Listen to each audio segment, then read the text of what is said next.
महा पशु प्रदर्शन राष्ट्रीय पातळीवरचा या कार्यक्रमाला इथं उपस्थित राज्याचे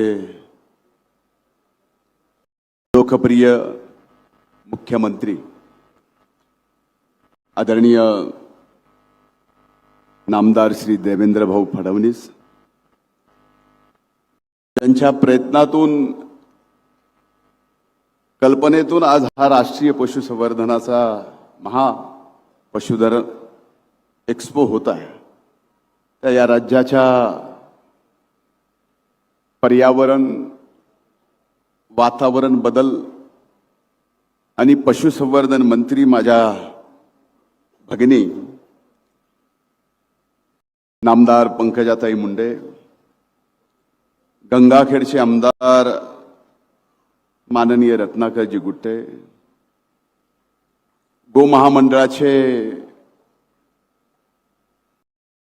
अध्यक्ष शेखरजी मुंदडा, या विभागाचे सचिव सन्माननीय रामास्वामीजी,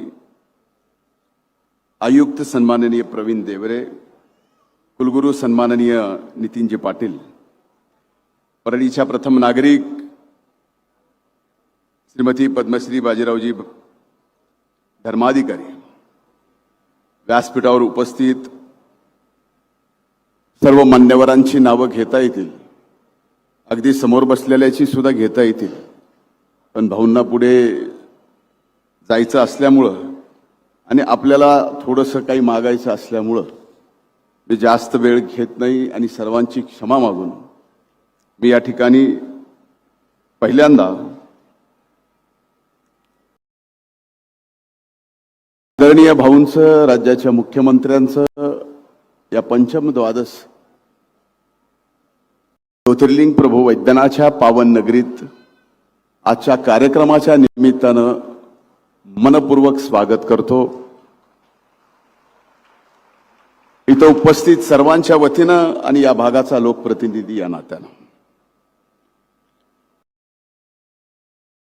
उद्या महाशिवरात्री आहे। खरं तर आदरणीय भाऊ उद्याच येणार होते, पण महाशिवरात्रीच्या दिवशी यायच्याऐवजी व्हॅलेंटाईन्स डेला आले। पण त्यांची शिवभक्ती हे अनेक जणांना माहीत नसेल, मला माहिती आहे, पण उद्याच्या ऐवजी आज जरी आले तरी प्रभू वैद्यनाथ त्यांना आपल्या सगळ्यांपेक्षा जास्त चांगलं आरोग्य देव ही प्रभू वैद्यनाथा चरणी महाशिवरात्रीच्या निमित्तानं मी प्रार्थना करतो। खरं तर आज हे कार्यक्रम आयोजन केल्यानंतर माझ्या भगिनी पंकजाताईंना जेवढा आनंद होतोय त्याच्यापेक्षा घुबर आगाव आनंद नक्कीच राज्याचे उपमुख्यमंत्री म्हणून अजितदादा असते तर दादांना सुद्धा झाला असता। कारण शेतकरी आणि पशुधन यांच्यावर त्यांचं असलेलं प्रेम आणि आपण प्रत्येक जण दादांना फार लवकर उठतात, फार लवकर कामाला चालू करतात, याचं कारणच हे होतं की सुरुवातीच्या काळात त्यांना पहाटे उठून धार काढावं लागायची आणि पुण्याला जाऊन दूध विकावं लागायचं। म्हणून आज या ठिकाणी मला दादांची आठवण काढल्याशिवाय आणि आपल्या सर्वांच्या वतीनं दादांना श्रद्धांजली वाहिल्याशिवाय पुढे जाता येणार नाही। आज या कार्यक्रमाला राज्यातून नाही तर संबंध देशातून पशुधनाचे मालक आलेत, त्यांचंही मी स्वागत करतो। या प्रदर्शनाला इथं उपस्थित सर्वांचे परवानगीनं मी अगदी 10 मिनिटांमध्ये आपलं भाषण संपवणार आहे। मला आठवतं याच ठिकाणी ज्या वेळेस पहिल्यांदा महायुतीचं सरकार महाराष्ट्रात आलं, आदरणीय आपल्या सर्वांचे लोकनेते स्वर्गीय मुंडे साहेब त्यावेळेस देशाचे राज्याचे उपमुख्यमंत्री होते आणि 1997 ला त्यांच्या मार्गदर्शनाखाली ज्यावेळेस स्वर्गीय अण्णा जिल्हा परिषदेचे अध्यक्ष झाले त्यावेळेसपासून जिल्हा परिषदेचं महाशिवरात्रीच्या निमित्तानं पशु आणि कृषी प्रदर्शन जिल्ह्यापुरतं मर्यादित या ठिकाणी होत होता. आज साहेबांचं आणि अण्णांचं स्वप्न हे पशु प्रदर्शन जिल्ह्याचं असणारं देशाचं केलं, त्याबद्दल मी ताईंचं मनापासून आभार या ठिकाणी मानतो. मागे कृषी प्रदर्शन सुद्धा झालं होतं. त्यावेळेस आदरणीय भाऊ उपमुख्यमंत्री होते. त्यावेळेस आम्ही मागणी केली होती प्रभू वैद्यनाथाला की आपण मुख्यमंत्री व्हावं. त्यावेळेस वैद्यनाथाने आमचं ऐकलं आणि आज आपण या राष्ट्रीय पशुधन एक्स्पोला राज्याचे मुख्यमंत्री म्हणून परिणित आलात, याचा एक आगळा वेगळा आनंद आहे. मला खरंच पंकजाताई माझ्यापेक्षा लहान आहेत, मी त्यांचा वडील भाऊ आहे, पण कृषी प्रदर्शन राज्याचं भरवत असताना एकीकडे ते सुद्धा कौतुकास्पद होतं.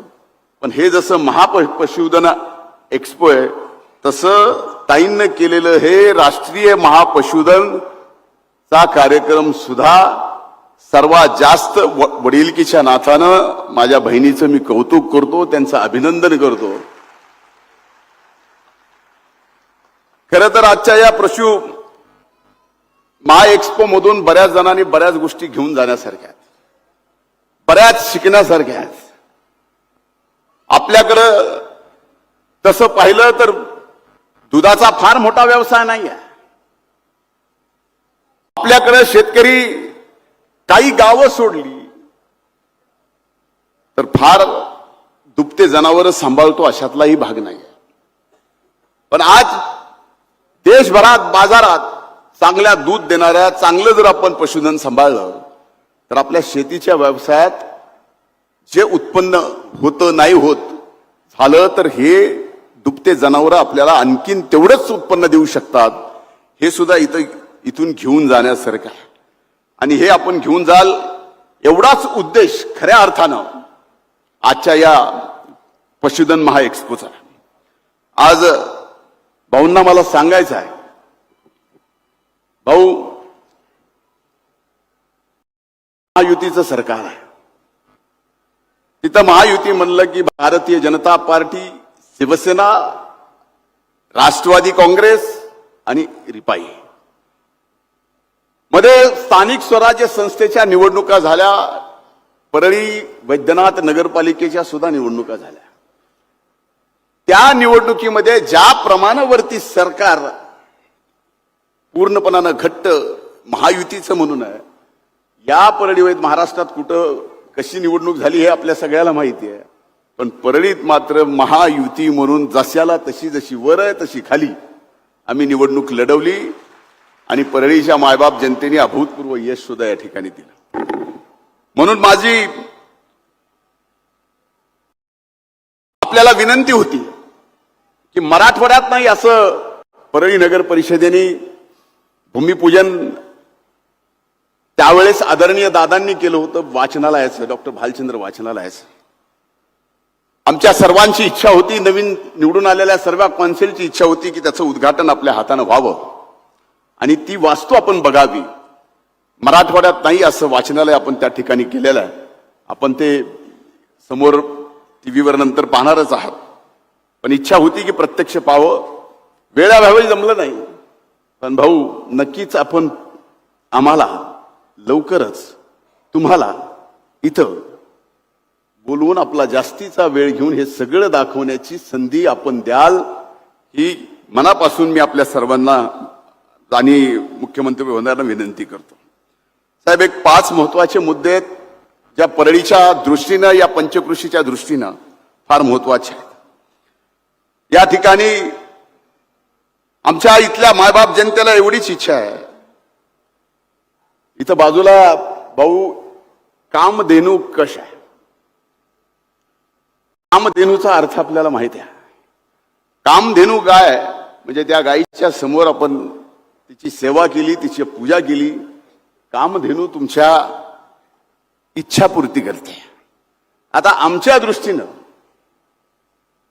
हे गायीचं उदाहरण आहे, गोमातेचं उदाहरण. आमच्या दृष्टीनं आता तुम्हीच कामधेनू आहात. आता इथल्या सगळ्यांच्या इच्छा पूर्ण करणं हे आहे. म्हणून माझी एक विनंती आहे, बाकी काय आम्ही मागणार नाही, पण तीर्थक्षेत्र ज्योतिर्लिंगाचा जो 283 कोटी रुपयाचा प्रकल्प आपण हाती घेतलाय, त्यापैकी 50 कोटी आतापर्यंत आले. कामही अतिशय गतीनं चालू आहे. पण या वर्षीच्या अर्थसंकल्पात त्यासाठी आपण 100 कोटीची तरतूद ठेवावी, ही विनंती या पंचकृषीतल्या मायबाप जनतेच्या वतीनं मी या ठिकाणी करतोय. मी आपले आभार मानतो, आपले अभिनंदन करतो की मी सभागृहात एक प्रश्न परळी थर्मल पॉवर स्टेशनच्या संबंधात उपस्थित केला आणि 9व्या प्लॅनच्या संबंधात विषय करत असताना आपण शब्द दिला सभागृहात, ते प्लॅन ज्यावेळेस व्हायचा त्यावेळेस होईल, पण आता प्लॅनची जी स्क्रॅपमध्ये गेलेली जी जमीन आहे त्यावर 350 मेगावॉट सोलारचा प्रकल्प उभा करण्याचं सभागृहात दिलेला शब्द, त्याची 50 मेगावॉटचं काम आता चालू करून तो शब्द आदरणीय भाऊनी या ठिकाणी आपला पूर्ण केलाय. तो तात्काळ 350 पूर्ण व्हावा हीच कळकळीची विनंती या निमित्तानं करतो. आज आपण, मला आठवतं चौंडीला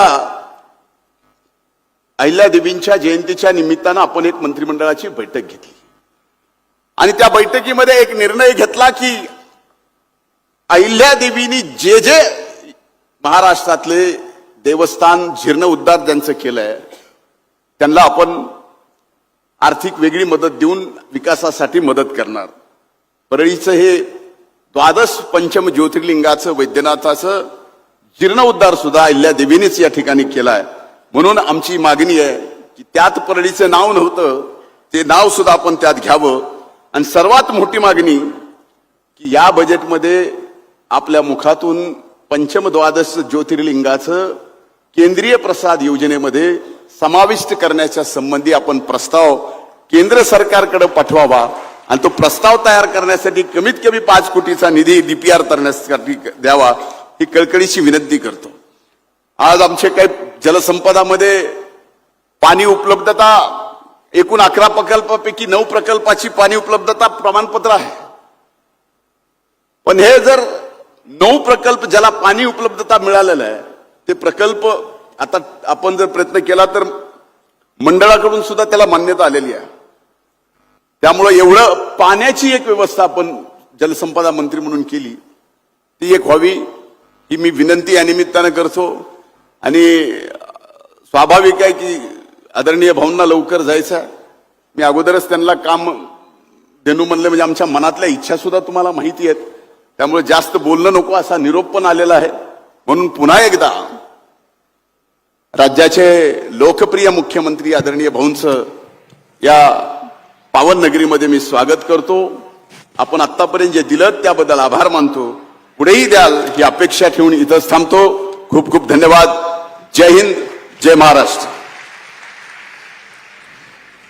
धन्यवाद धनंजय साहेब.